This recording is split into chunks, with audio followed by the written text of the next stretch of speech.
correct. An ally has been slain. An ally has been. So you want a better Miya. That one marksman that's always on your team. Everyone that plays her ends up getting criticized in some way. And the problem is, Miya is a good hero, but it seems like no one can play her, even though she's such a simple hero. You've probably already played Miya before, never actually learning how she works in details.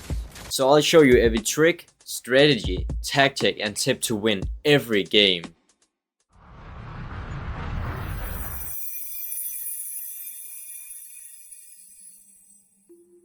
Miya's passive activates the moment you use her basic attack on something. Each time Miya hits a target this way, she gains 5% attack speed. This stacks up to 5 times, and when Miya reaches 5 stacks, she will summon a Moonlight Shadow.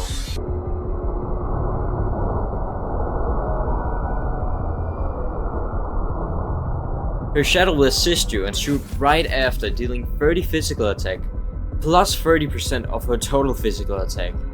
If you're not hitting anything for 4 seconds though, the passive will reset and go back to 0.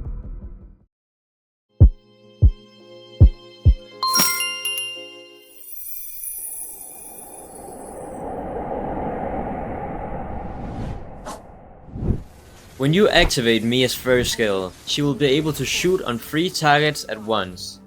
This is also where I will solve some things you might not be fully sure about, or tell you about something new you didn't know. You gain 10 to 35 physical attack, and these 2 new arrows will also deal 30% of her total physical attack. The arrows will also work on your stacks, meaning you're able to stack up a lot faster.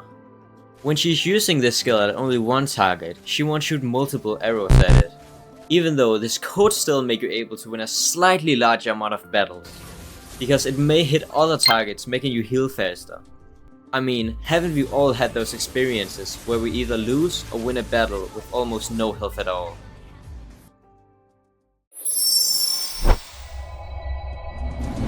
When you click on Miya's second skill, she launches arrows stunning the enemy for 1.2 seconds.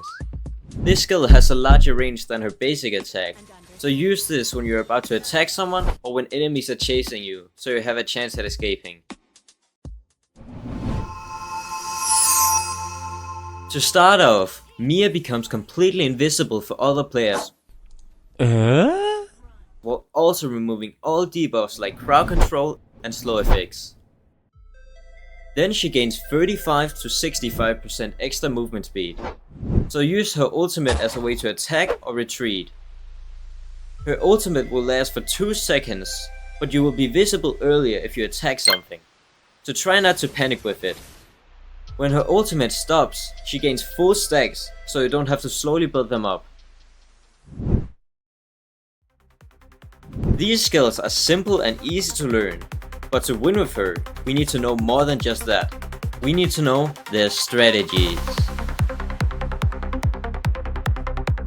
Before starting, be sure to switch your targeting method into the advanced one. Select targeting. This will make you able to shoot specifically at a turret or minion, which is extremely helpful for her. And this is what your control setting should look like. Now, let's get started.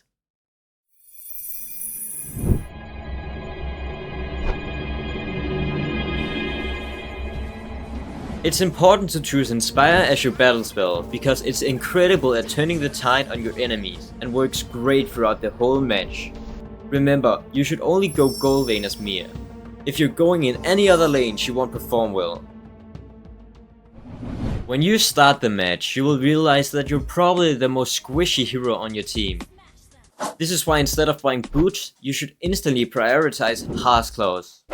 Harsh Claws provide lifesteal, allowing you to stay in fights longer without needing to recall that often.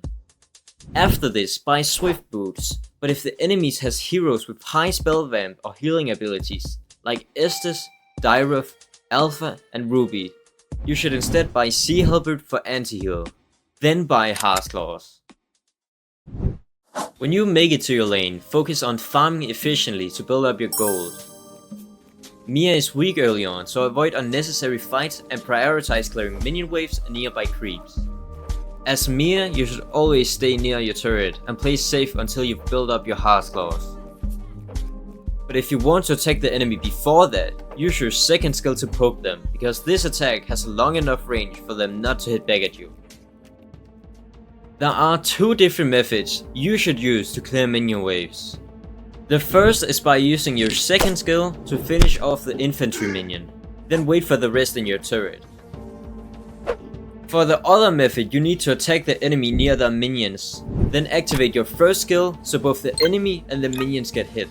This can be risky because you can easily get assassinated, or the enemy might end up killing you in the process.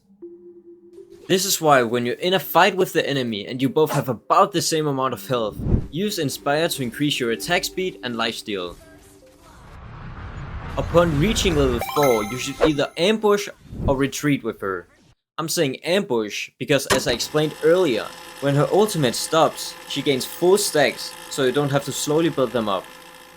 In the early game, you should always use your ultimate as a way to escape though. Only use it to engage if someone has really low health, and don't chase after them if they already went really far away. But if you're getting ganked and know you can't escape anyways, then you might as well try to take one down with you.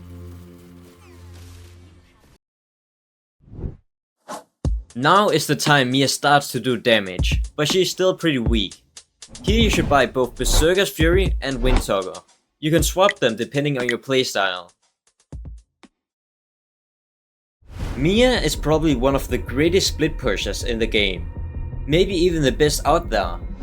Split pushing is where you go from lane to lane trying to destroy turrets. And in the mid game, you should do that. Focus on farming, clearing waves, and if someone's defending their turret, why don't you just run away surrender? and clear other waves. But if you see everyone on the map far away from you, or you feel like you're safe, feel free to destroy the turrets. When switching lanes, take creeps on the way. But please never take your jungler's red or blue buff, since you will get reported and slow the jungler's farming. You don't want that to happen, right? So only take the small buffs. When you finally get Windtalker and Berserker's Fury, you'll be strong enough to fight. Keep farming though. Late game, the time when Miya is almost unstoppable. Here you should buy Malefic Gun, because Malefic Gun is useful for Miya's penetration and range, so she can stun her targets and shoot them right away. Now, you're truly unstoppable. The only thing you need to do now is to join team fights, because Miya is important for the team. Your team can't always win if they need an ally, so observe the battles in bushes and attack after the burst heroes have ulted. Then sneak past the tanky heroes and attack all the squishy heroes in the back. The squishy heroes are usually also the damage dealers, so when you kill them, your team should be able to finish off the rest, and you can focus on something else.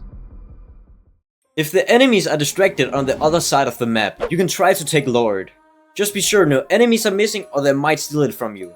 So if you haven't seen someone on the map for a while, you should leave and go for turrets instead. Your team destroyed a turret. While leaving, walk in a bush and wait until the Lord starts regenerating. Sometimes the enemy will get greedy, wanting to get the Lord with low health, and you can punish them for that. You have slain an enemy. Now, if the Lord is against you, it's your responsibility to take him down. Your teammates will often have a hard time doing that themselves, since many of them might not deal damage repeatedly like you do. Over 90% of all Miya players do this mistake, maybe even including you. They will always, and I mean always, use their first skill when shooting the base. And we all know that there's that one guy recalling to defend. On every You end up shooting that guy and the base will start hitting you. Then you die and could potentially lose the whole match. If you just stopped using your first skill and only focused on the base and nothing else, you would have a much higher chance of ending the game. This is the most important thing to remember as Miya. Do not use your first skill when taking the base or turrets.